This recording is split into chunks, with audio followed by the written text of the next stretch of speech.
Joey Reese and Billy Bishop. We're going to give you guys the money that your money's worth, and we're going to start off by Reese and I going back and forth, counting to 100. 1, 2, 3, 4. Just kidding, guys. Just kidding, guys. We're not going to do that to you. We should have, but we're not going to. Right now, we're going to do a thing that we like to call Joe and Reese's Impression Corner. Reese has 10 seconds to think of a celebrity and give us a quick impression of that celebrity. I've only got a few, but let's do this. Okay. Hey there, old buddy Bert. Hey, can I see your paper collection, Bert? Robert Ducky, you're the one. There you go. Good. Is that B.A. Baracus? Mm-hmm. Good job. Like the muscle on the A team. Good job. Good I job. pity the fool. Yeah, totally. That's totally him. I'm going to do. I don't know if I've done these on here before or not. Oh, no, What impressions have I? Joe! You're what? You froze? Uh-oh. You're freezing up, buddy. So, you guys, right now, Reese is off. I think he's back on. We're now. back. He just got booted, but he's back. You Okay. froze. So you were me. only gone a sec. You were only gone a sec. It seemed like a minute. Let's see. My impression that I am going to do. Have I done Jimmy Stewart on here? Who? Let's hear it. Have I done my Jimmy Stewart? Do it. Have I? Hey, listen here, you damn fool. I'm tired of this pickle and boot nonsense. That's my Jimmy Stewart. It's very good. Hey, why don't you guys take that crap down the road? It's very. Why don't you peddle that nonsense on some other internet? Right. I've got another one. This is going to be Yeah, completely different than the last one. Hey ho, Kermit the Frog here. It's Sesame Street News Flash. It's just in Little Miss Muffet eating her tuffet sat on her curds and wee. Hey, Piggy. Ah! Hiya, frog. Hey, Piggy. All right, that's Good job. pretty different from the last one. No, it totally was. It totally was.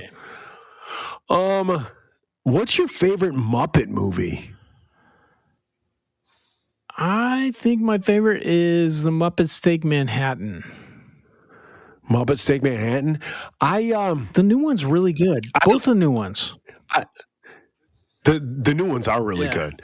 I do like the original Muppet movie, but I think one that flies under the radar is Muppets Treasure Island. Ah.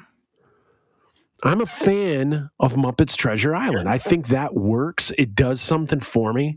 There's lots of funny in that movie, but I do believe that was put out when Jim Henson's when they sold it. Yeah. So it was like Jim Henson's Muppets, but like a Swedish company or something like that bought And it. fake And then like Kermit. Disney came back and like purchased it back. And I think they put out some like Christmas Carol and Muppets Treasure Island, and those were done under like a separate company that I don't think took as much care. And then they introduced like a bunch of like new characters. Yeah. It was before the Walter Elias Disney Corporation purchased. Correct. Correct. All right, what's your next impersonation? Impression. Oh boy, everybody, go tell your parents to buy an $8 balloon. So good. Or gosh, That's my goofy. I'm out. I'm out of them.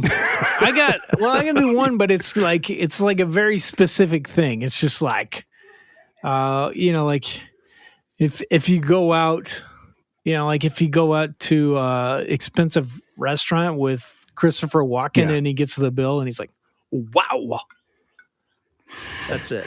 It's that wow. He's like, I'm looking at the bill that's on the table in front of me. Wow. All I got to say is wow. Yeah. I got to turn this light on because it's getting dark in here. So give me 20 seconds. Joe's gone again. We can talk. Oh, you turned on the light. Apparently, I didn't have to do all the stuff that I thought I had to do. I just had to reach over and turn on the light switch. That's what happens when you get a couple of Boilermakers in you. Yep, an otter.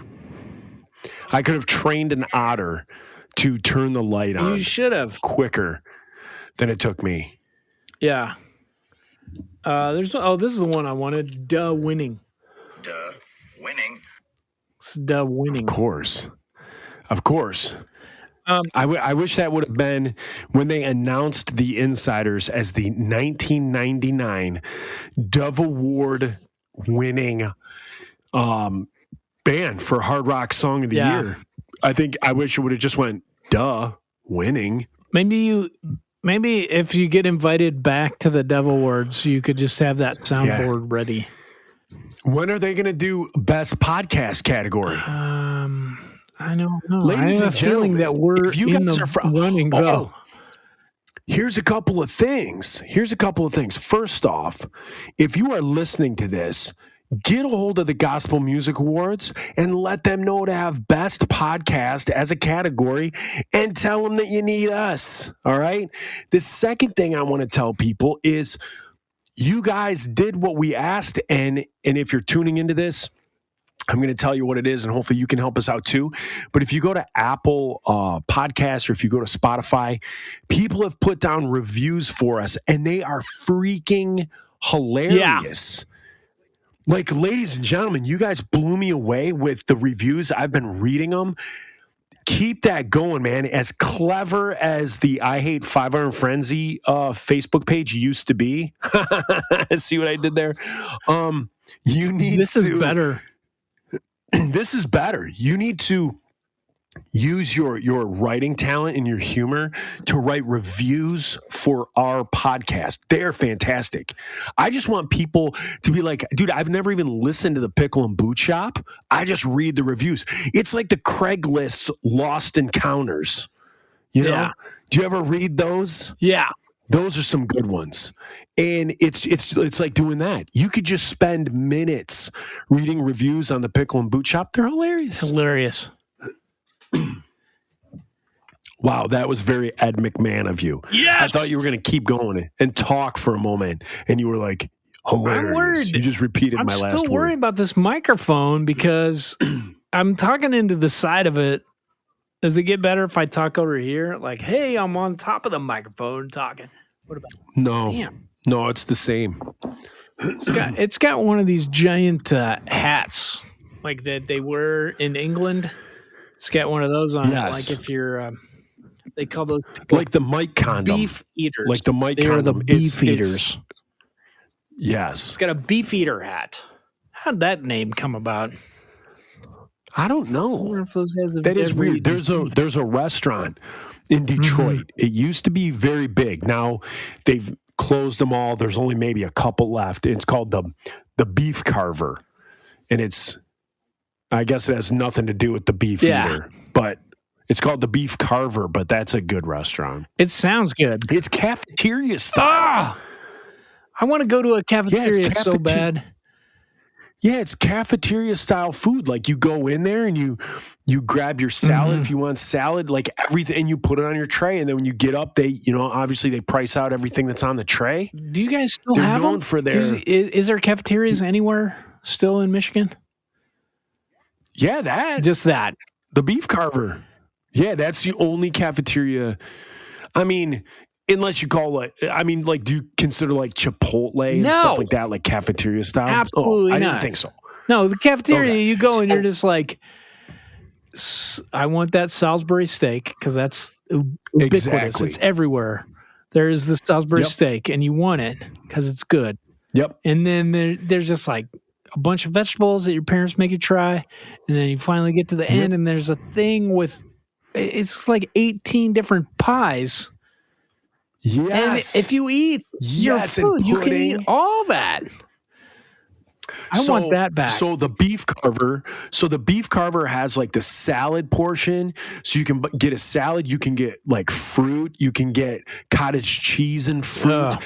It's a restaurant where a lot of old people eat. Like a lot of old people go. And every now and then, like every 10 years or 15 years, I'll go in there and I love it. It's so good. And then like the meals are just like you say, there's like a Salisbury steak. They're famous for their roast beef. Like they right. slice the roast beef off the bone right there. They have like a baked fish, which is really good. They have a mac and cheese. So then you get to the sides, mac and cheese, rice, whatever your side is. Yeah. Then like you said, there's the pies, there's the puddings, there's all that stuff. Then you get up, you tell them your drink. They get you the drink. Here is where the beef carver goes to the next level. Once you sit down, they have this is the God's honest truth. They have a pickle and beet bar The pick In and the- beet shop. in the middle of They the invented it. restaurant. They have like a bar where you can go up and there's like little plates and you can use tongs and get like a buttload of pickles and pickled beets Oh my god! and take them back to your table. That's it. That's all Do it you is. get the pickled is beets? pickles and beets. Oh, I get them all Are the they time. good? Are they sweet? When I eat there. They're sweet. No, the pickles are dill, and then the beets, beets are like- like a pickled beet is always kind of sweet because of the sugar Yeah, I content can't within get the behind beet it. itself, I think. Yeah, they make sugar out of them. In Colorado, there's like there's a big place here. here. There's a big place here in Michigan where they take sugar beets and process them into sugar. Okay. Like I think it's called Big Chief, like Big Chief sugar or something like that. And it's not made from sugar cane, it's made from beets. All right. Yeah. So the next time you're in Michigan, and especially in the Royal Oak area on Woodward, the beef carver. The beef carver. Nothing to do with the beef eater, but it made me think of it. Yeah.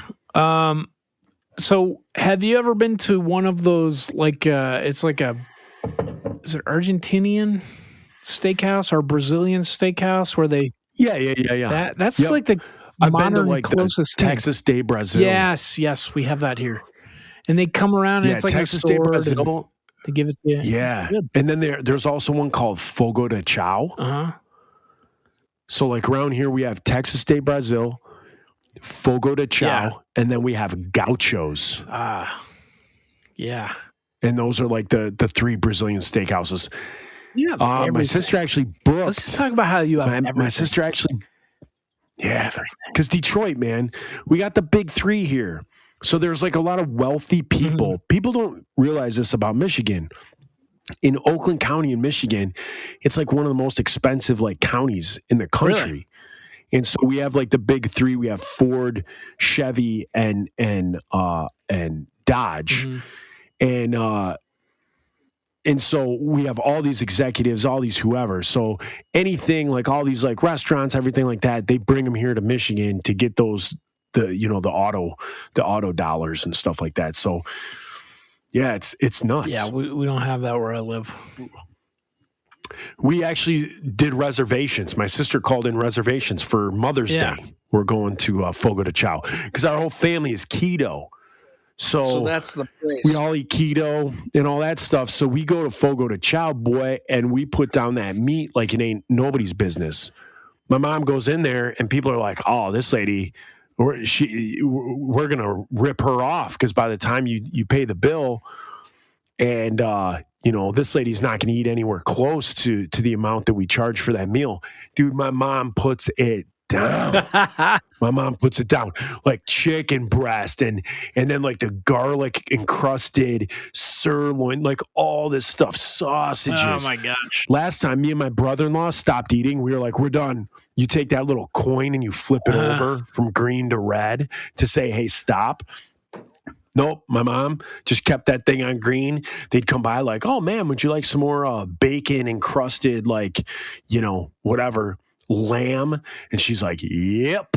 And like they just cut it off the sword and all that. Oh, so good. She just kept going. She just kept going, man. But we're going back for Mother's Day. We went, I think 2 years ago. We're going this time around too. That's a good investment. And my daughter, my oldest, you guys, this is the content you pay for. You get to hear about my daughter's birthday gifts. People on the free stuff don't get Not to hear at all. this. You guys do. You guys get to be like closer to my family than the people who just mooch the free stuff. I feel lucky You know because what I I'm mean? not even a Patreon, but I'm getting to hear this. Yeah. Well, get this. My daughter, my oldest, she's turned 17 on Friday, on April 16th. I ask her, Ella, what do you want for your birthday? She goes, Dad, I want a horn for my car. She bought a car herself. She saved since she was like 12 years What? old. Yeah, when I was growing up, I didn't own a car. Like I didn't get one, but she turned 16 years old and she bought her own car. Wow. She'd saved up money and got a very nice car. She actually bought her car off of her principal at school. What? Yeah, like one of her principals at school was selling their car or was like, hey, is Ella going to be, Ella's turning 16. Does she want a car? And I was like, yeah, she's actually looking for one. And the principal was like, I'm going to be selling mine. And took absolute great care of it and top notch. And yeah, so anyway, so I asked Ella, what do you want for your birthday? She wants a horn. A custom horn installed in her car that goes bum bum bum bum bum bum bum bum bum bum.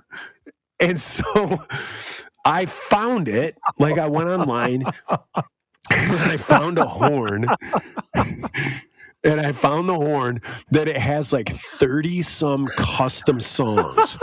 Like it does La Cucaracha, it does the Mexican hat dance, it does like 30 other songs.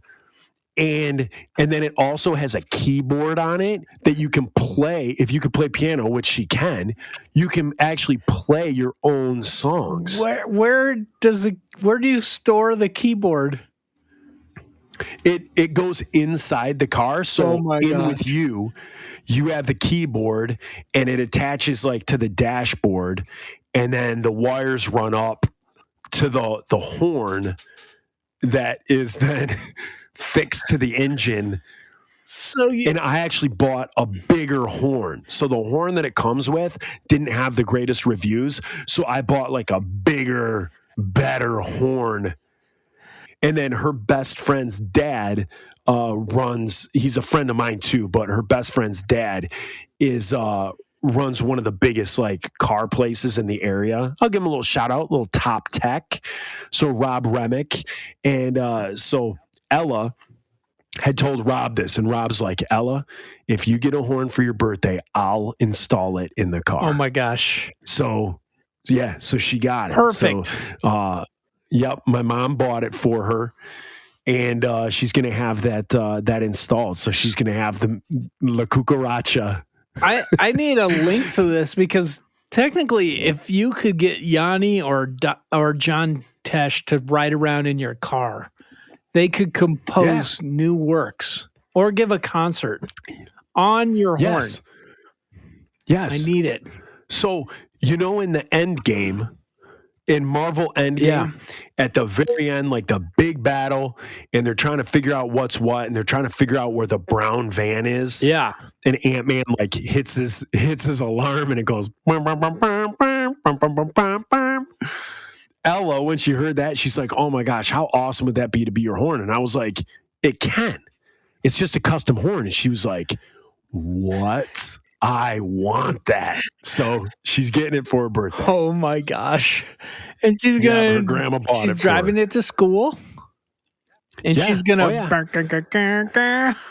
Yeah, she has a silver Ford Escape. Oh my gosh. And, kids always got to name their car. So she has a silver Ford Escape, and its name is Eggs. Okay. EGGS. She calls it Eggs.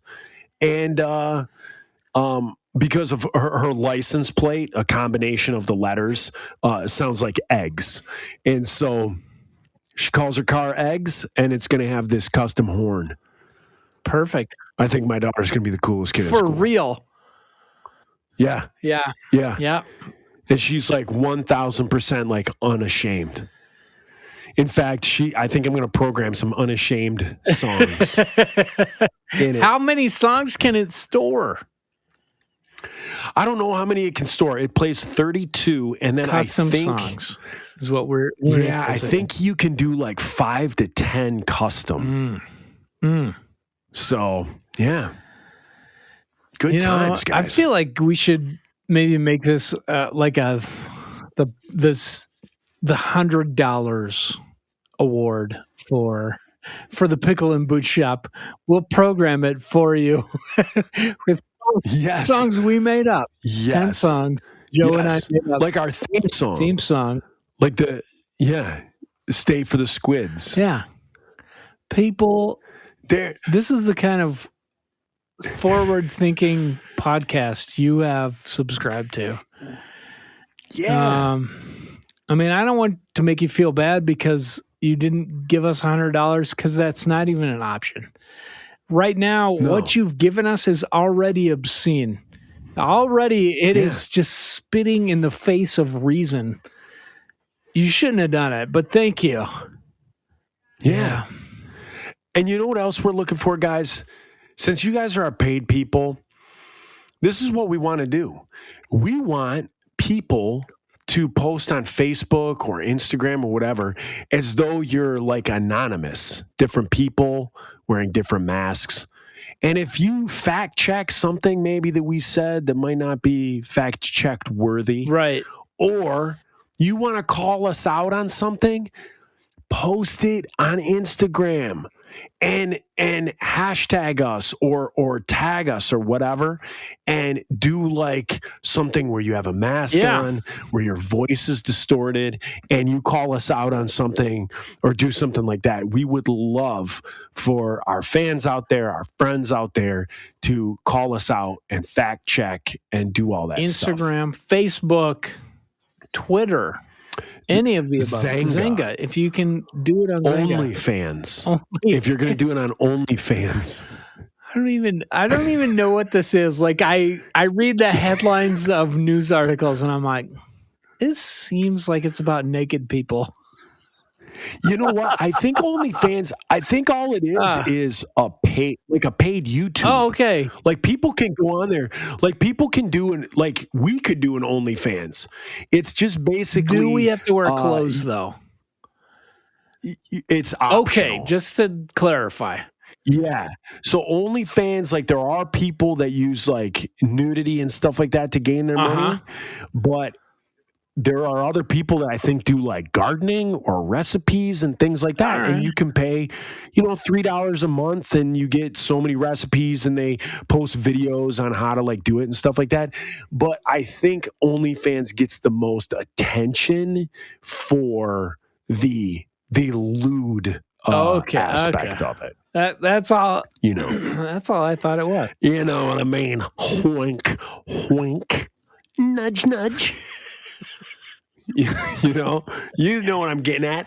Wink, wink, nudge, nudge. What? You know? Huh? You know that?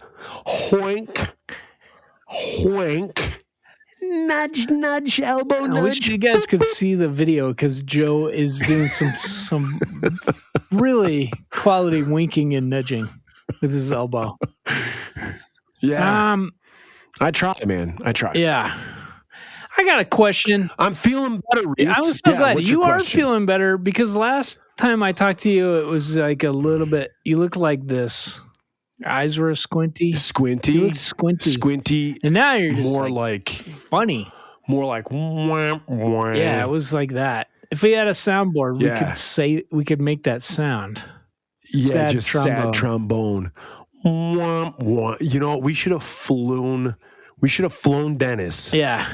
to Detroit. I could have picked him up. He could have sat right behind me this whole time. And then as soon as we needed to, I could go snap my fingers and he'd go wham, wham. And we get Flying back to 8 Denver. more $20 a month Patreons, and then we're paying for that. Where does he live? Does he live in He Denver lives in or New Jersey. He lives in That's what I thought. in the great city of Millburn, New Jersey. Man, him and his wife are about the best looking couple on the For planet. real. I remember when they were just kids, like they started dating when like Leslie and I started dating. We got married, they got married. And whenever we were out on tour and Melinda would come to the shows, we always kicked it. We always had like a good time. She's super cool. And she is super cool. And she is one of those people, her and Dennis, the older they get, Dennis gets better looking and she gets more and more beautiful as she gets older. That's true. Like they are a good looking crew. Yeah. And then their family, like add their kids in. That's Beautiful. a good looking crew. They should make advertisements. They should. They should, like smoking, like the whole family having like a Newport, you know, things like that. I wish I had a Newport. That's what you would think. Yeah, you'd look up and you'd go, look at that beautiful family. Whatever they're selling, I'm buying. Oh, Marlboro Reds, unfiltered. Perfect. Give me a carton. Perfect. Yeah. Yeah. Yeah. I forgot what I was going to talk Dennis. about. Dennis in New Jersey. You know what though? So the sad trombone song, you think you're like the singer of a band? Have you ever thought that to yourself? I'm the singer of a band. You ever had that? You're like, I'm the singer. Maybe I can cue these guys to do that drum things like badak or sad trombone. No, you're right. You're right. They don't do that. When you're sitting there on stage, Yeah. And you're the lead singer of a ska band, you have rim shots behind you that the drummer could be doing. They could. You have sad trombones. They won't. They're not going to do it. They don't do it in Five Iron Frenzy. They don't do it. They don't even. They turn me off in their monitors. They don't want to hear it. They're just like, as soon as I see him stop talking, I'll start playing. And that's how our shows are. Nate used to do rim shots for me. He? Yeah. So like, and you guys get your mind out of the gutter. It's rim shot. That's where the drum goes, you know, that type of thing. Yeah. What you're thinking of is completely different. What you're thinking of involves salad dressing in a prison setting. And moving to Ohio. Yes. In backwoods, like Ohio River Valley. Yeah, like you're just like, this is a good place to put on a festival, and you went there. I don't want to know about it. Yeah, and you're like, give me my chicken. That's what it's like. Get out of my yard and give me my chicken. Stop. Get your mind out of the gutter. Get it out. I just want Mountain Dew, Flaming Hot Cheetos, and meth. Get your mind out of the gutter, people. That's all the Ohio River Valley is. We know. We've driven through it. Sure. So that's all you gotta do, people. But you paid people. Seriously, I know these are slowly getting out. So Reese and I are doing these pretty much daily. But we only release them weekly. So we're on like episode 7 right now. It's called hoarding. We're recording episode 7. Yeah, but I think we've only actually posted 2. And as we start to post more, we ask you guys, send us questions. If you guys have stuff that you want us to answer about the insiders that are, well, let me change that. Nobody gives 2 squirts of piss about the insiders. I do, Joe. But if you have questions about 5 Iron, feel free to send them to us. Feel free to ask us. If you want to know all the juicy details behind Morella's forest, ask away. You want to hear some stories if you want to know how Value Pack, yeah, you know, how they made out. How they spit chicken into my mouth. That's something you could talk about if you guys ask us that question. Like, when When or how did Value Pack spit chicken into your mouth, Reese? Well, I'll bring that up. Like if somebody wrote that in, I'm going to bring that up right now. Reese, I have a question for you. How did Value Pack spit chicken into your mouth? I don't know if I'm ready for this yet. I feel like I have to. You need to. You're on the wrong podcast, man. If you ain't ready to go to talk about Value Pack and being baby birded chicken. I have to think about this because I can't remember. I don't think you should. I can't remember which think just guy it was. Off the cuff is better. Okay, I'm looking it up. Got it. You're looking what up? Okay. I had to look up their names. So we only played with them like twice. We were playing with them. I really liked Value Pack. They were good. I loved that first album, that Orange album. Yeah. I had the cassette tape. Did they have another and then one? when they came out with their second one, I think it was called Jalapeno. Okay. It has a song in there called Preacher Man that I loved. But go on. I haven't heard that one. I only heard the orange one. Yeah. You know, like when Tooth and Nail is like, come be on our label, and they give you 10 albums, they gave me that one. Yeah. And then you were like, nah. No, it was good. You were like the BMI CD of the month club. They were like, oh, pay a penny and you get 10 albums, and then you just have to buy 2 records for the rest of the year. You were like, nope. Just join in under a fake name. I did that about 7 times. Yeah. Absolutely. Because they sold all your information to telemarketers and people, and so I was like, I don't feel bad about this. It's like they've written this off already. They're already catching that. Paul Smenis owes hundreds of dollars. Herb breath stinks. They are deeply in debt. Yeah. BMI is like, have we sent out the second letter to Herb Ruth Stinks or to Paul Smenis? I don't know if we can afford that stamp right now. we have sold that debt to another telemarketing agency.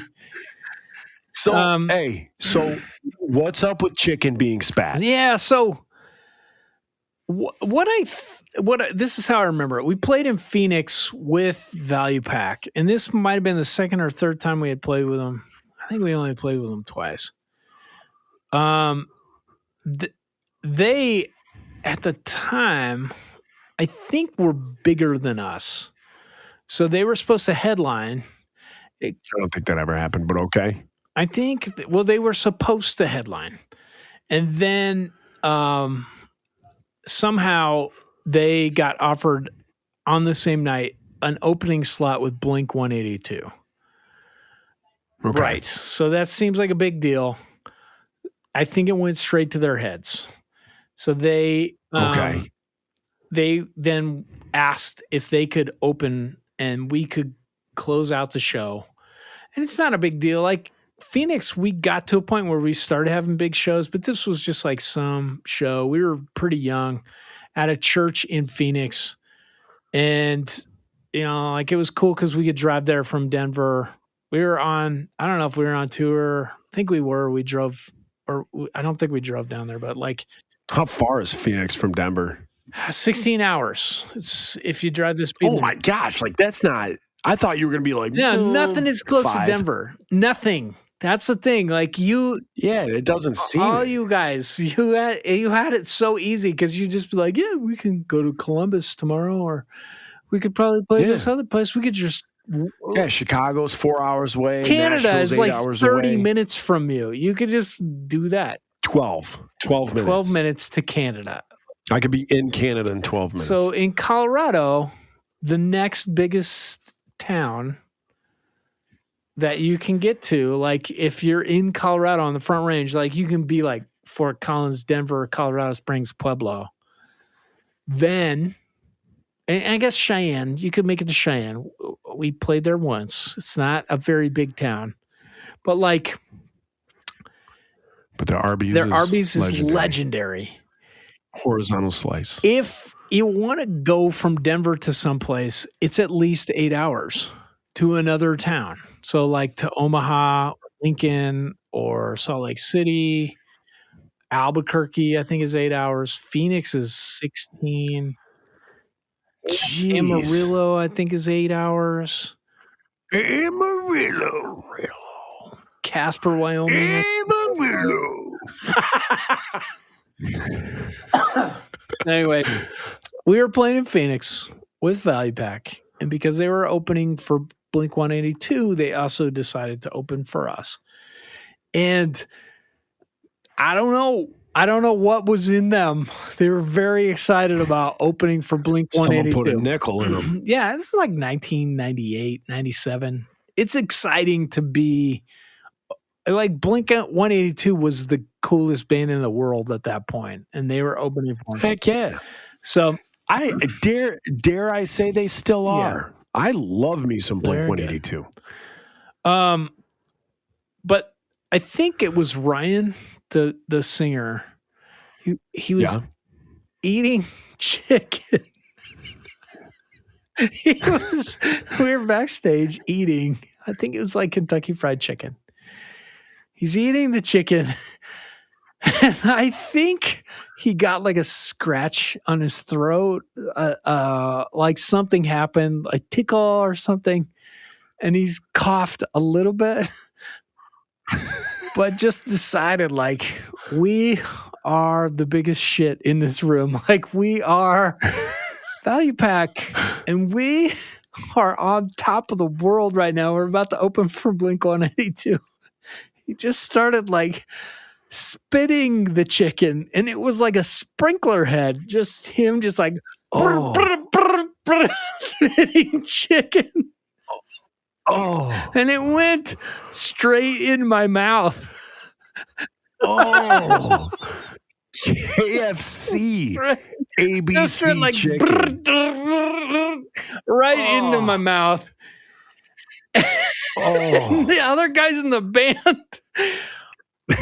looked like, oh my God, what just happened? So like 3-piece. So there's 2 other dudes, and all of a sudden they're just like, oh my gosh. And he is like, this is the funniest thing I've ever done.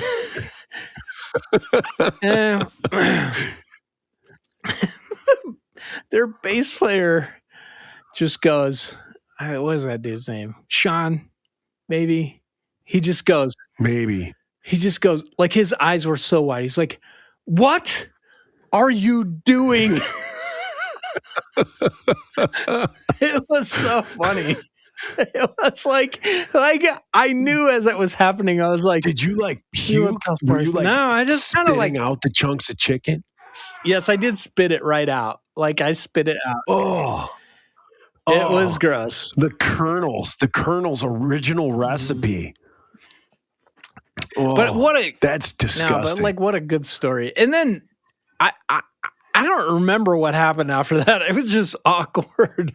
And then they played, and then they went and played for Blink 182, and then I always really liked, they say first impressions are everything. And so with Value Pack, I enjoyed them. I enjoyed their music. I was listening to that little orange tape for months before we actually got to play with them. And the first time we played with them at like a small festival. And so they had played, and then we were going on stage next. And so they played, they rocked it out. We got on stage and we start playing, and their drummer, like we've never met these guys before. Yeah. And their drummer at the time decided, like our drummer, Nate, he always, like Nate had no butt. He had a butt like a pizza box. Like it was just flat. And so Nate's pants would never stay up. Yeah, Nate always had like 3 inches of butt crack because his belt, like he didn't have hips for his belt to catch on. So, and then back then you always kind of like busted a sag and you had like baggy shorts or whatever. So Nate always kind of had butt crack sticking out. So Nate's playing the drums, and like their drummer is behind him taking his drum set apart. And then like in the middle of it, he decides to like take a drumstick and stick it in Nate's butt crack While Nate's playing. So if it was like Andy doing it or Carson from the Supertones, who we're all good friends with, Nate would have like laughed and like whatever. But he's like, I don't know this dude. And all of a sudden, whoop. So Nate's like playing and he's like, what the heck? And he like pulls the drumstick out of his butt crack and he like keeps playing drums. And then like 30 seconds go by and he sticks another drumstick in his butt crack, like further down. And Nate is getting like pissed and Nate like pulls it out. He's like, what's your problem, dude? And the kid's like, oh, whatever, like laughing at it. So it ends and, like our set ends. I never knew any of this like had happened. So we're like talking later and I'm like, yeah, man, I love Value Pack. It'd be great to like go out on tour with them or, something like that. And Nate's like, I friggin' hate that band. I can't stand. And he like had the biggest issue with their drummer. And then I think their drummer left. I think they got a new guy. But like that first drummer, yeah, that was an issue. Oh my God. That was like an issue. And Nate is not like a confrontational type guy. Well, he's a confrontational guy. Like he'll tell you the way it is, but he's not like physically confrontational. Yeah. And like, I thought he's a big dude. Yeah. I thought Nate was going to kill this dude. And then anytime we played with Value Pack after that, Nate was like, I can't stand it. I thought Nate was going to kill their drummer. All right. So if you are listening and you have any connections to Value Pack, you should tell them to reach out and we'll get them on the show. I want to ask them about these things. Yeah. To me, I just wrote that off as just being like, dude, that guy he was so hepped up on like, we're about to open for Blink 182. Why are we playing at this church with this dumb ska band? And then I was just like, I agree with you. Like I'd spit chicken in my mouth too. Another band that I love, but another band that I always felt was like that were the Dingees. Like I always felt like they were cocky? The Dingees had, yeah. Like I always felt like they, we played churches, right? That was kind of like our bread and butter. Unfortunately, we played churches, and you can listen to other podcasts and that we've already done. And I'm sure we're going to talk about it more in depth in the future. But for right now, let's just go with we played churches. That was our bread and butter, whether we liked it or not. But we played them. And I always felt like the Dingees were like, we don't want to be doing this. Yeah. And they like made it known. But because they were on tooth and nail, they went along with it and they did what they needed to do. But I always thought that like I loved the Dingees. Like I loved that first. Yeah, Ghetto Box Smash. Yeah. I loved that album. I loved like what Peg Leg did. And then later on, I like lost touch with not lost touch in the sense that like I was never good friends with any of them anyway. Like we were never on like a calling each other type basis or if we played a festival, like we wouldn't hang out, but I liked the guys. I liked Dave, Chevalier from the Supertones who then went to the Dingees. Like me and him would hang out when we would play with the Supertones. But like, I always thought that like the Dingees were meant for more. Like they shouldn't have been playing churches. And I think they knew that they shouldn't have been playing churches. So that was like a weird dynamic. Did you ever find that? Cause as I'm like saying this, I'm like working through like a question, I guess, in my head. But did you ever feel that you would meet bands that you just knew that they just hated playing the venues that you were playing? Yeah, sometimes. So yeah. I do remember playing one show with the Dingees in a church in Southern California, and I don't remember getting that vibe from them. Like that okay. But definitely you're right. They were better than that. They were, if playing in a church is like a gimme, like people are just like, oh, they're Christian. This is great because they talk about God. That whole thing, that thing It inhibits good art.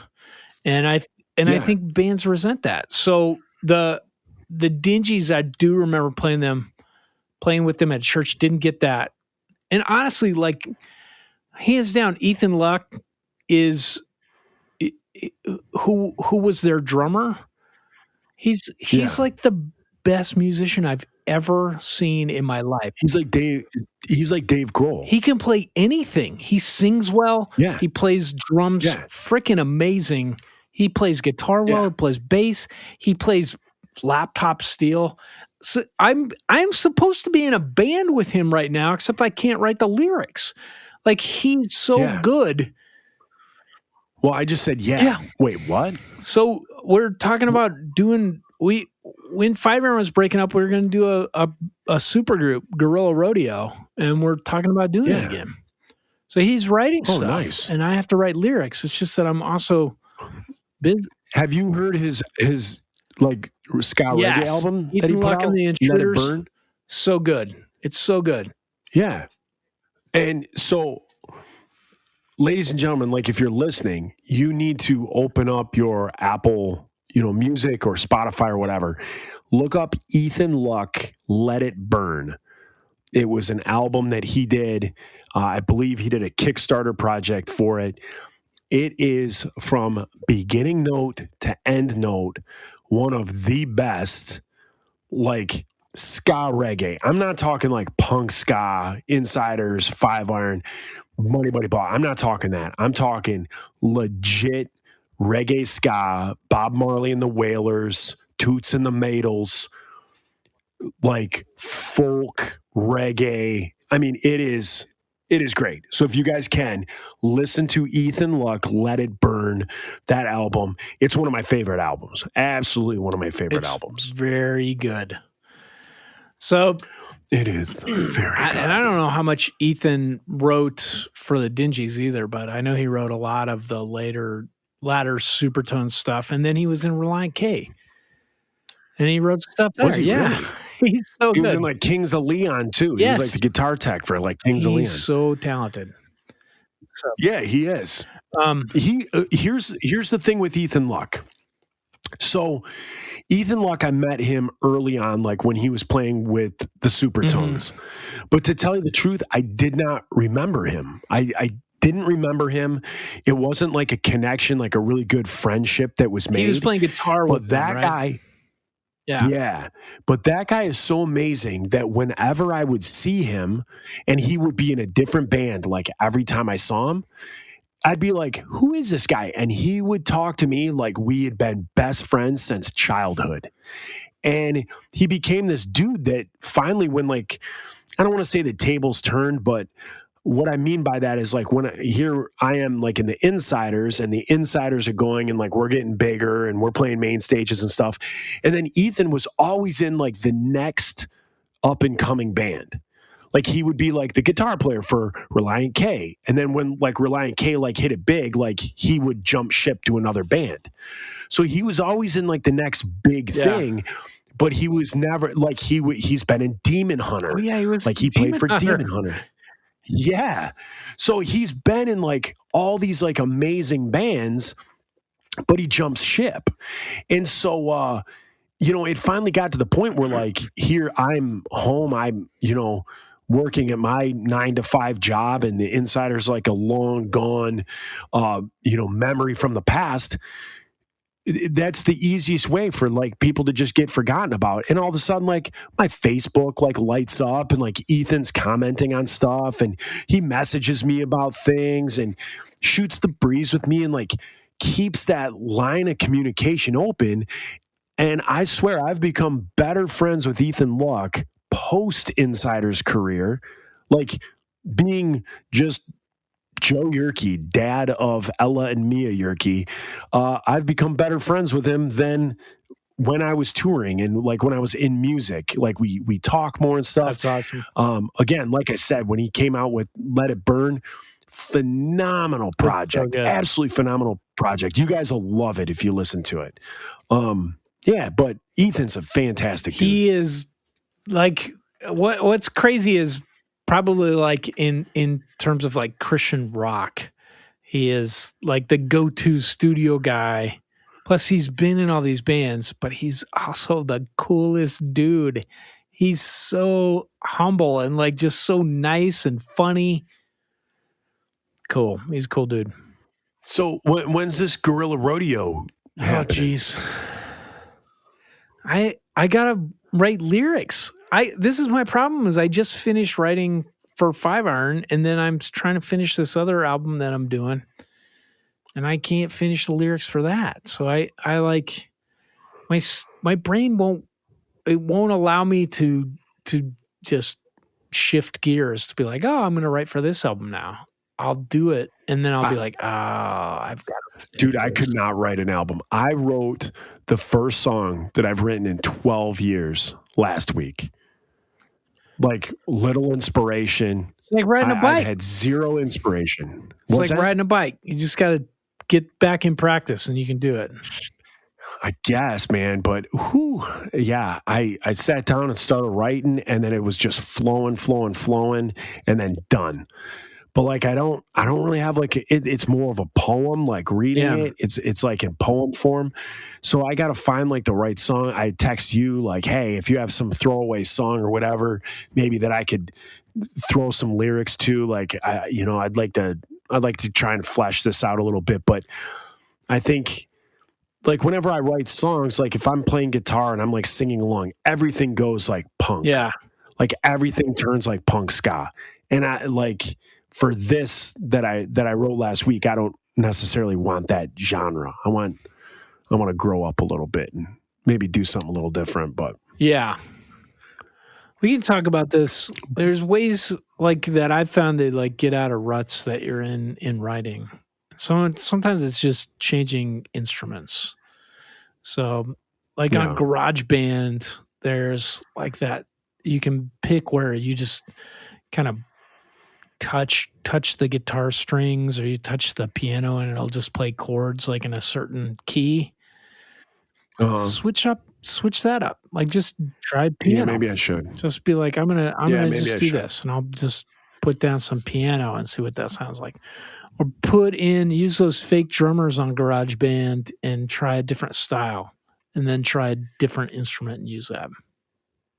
Yeah, you're right. I think you sold me. Okay. I think you've given me the inspiration. Yeah. You're my inspiration. You live in Virginia and you're my inspiration. When you love somebody, always on my mind. No one needs you more than I. When you love somebody. That's my favorite part of that song. It is. Chicago is so good. Man, Dennis hates Peter Cetera. Can we talk about that? How? I don't know. I mean, Peter Cetera is kind of like an egomaniac. This happens like once a year. We'll get in a conversation where we're like, I like Chicago over Peter Cetera. And when you say I like Chicago to Dennis, he thinks you mean Saturday in the park. I think it was the 4th of July. He likes that, which is no.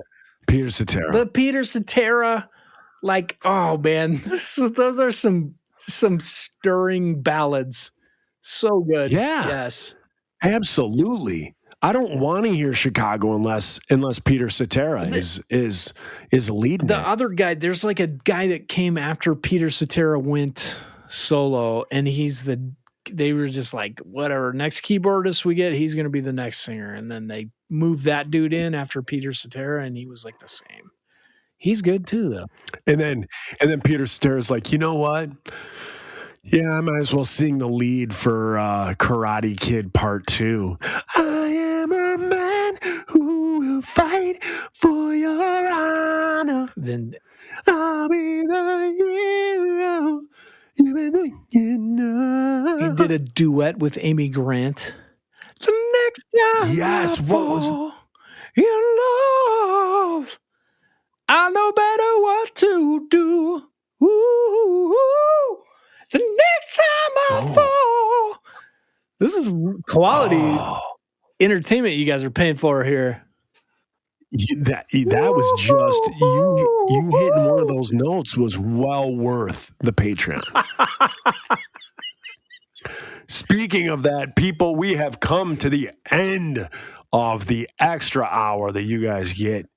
We thank you so much for paying for it. Really, I know we goof around a lot on here, and we talk a bunch of yang, as the kids call it. But you guys, being a washed up punk ska singer and just working a 9 to 5 every day, and being able to have this outlet where I can make jokes with my friend about other friends and just have a good time. And the fact that you guys want to listen, it makes me feel so amazing. And then the fact that you guys go above and beyond and then contribute money to helping us just pay bills and stuff like that. It's freaking ridiculous, you guys. Do not think that we are just on this podcast again as an ego boost. We're all equals, man.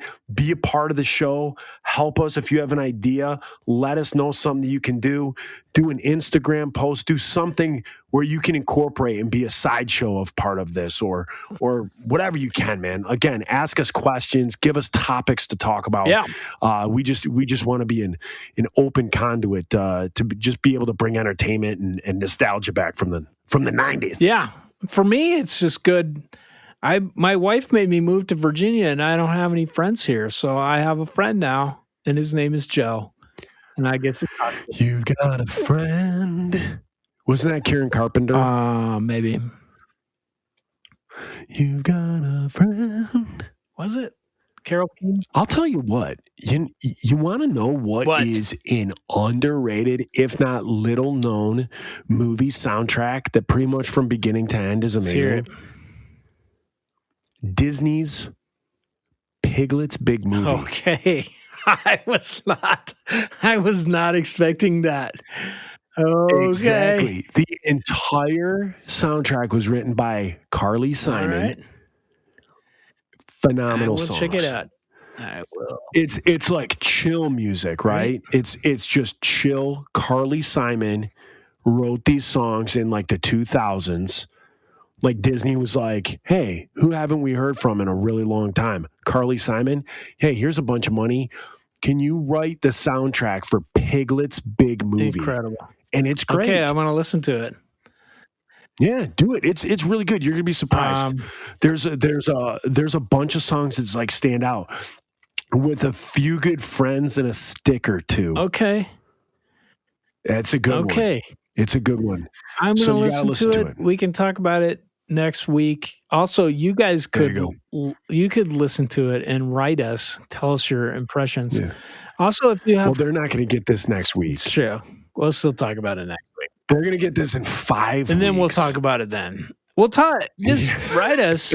I want to know why you guys hate Indiana, because we do too, and why should I hate Ohio more, but talk to us about Paul Smenis, or why you think the Supertones suck, or why your pants stink right now, or if you're still worried about the yard of beef, what about that?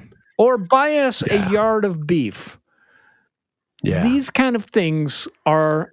The yard of beef really touched a chord with some people. With me. I'm hungry. I want a yard of beef inside of me right now. Somebody on Facebook said that they won a yard of beef at like a church camp for like Cleanest Cabin or something, that they won a yard of beef. I thought that's awesome. I'm so jealous right now. Yeah.